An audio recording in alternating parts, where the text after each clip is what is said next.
শিশু যৌন নিপীড়ক বাংলাদেশিকে ধরে নিয়ে গেল এফবিআই। বিস্তারিত দেখুন অগ্রযাত্রা ডেস্ক রিপোর্টে।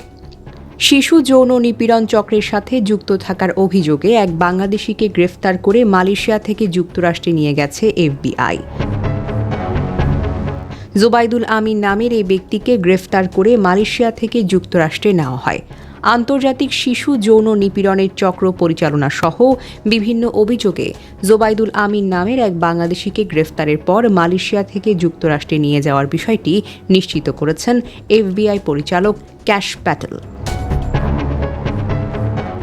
শুক্রবার এক এক্স পোস্টে এই সকল তথ্য জানান তিনি। পোস্টে তিনি বলেন, এফবিআই সহ মার্কিন অংশীদাররা জোবাইদুলকে গ্রেফতার করে। সে 2022 সাল থেকেই পলাতক ছিল।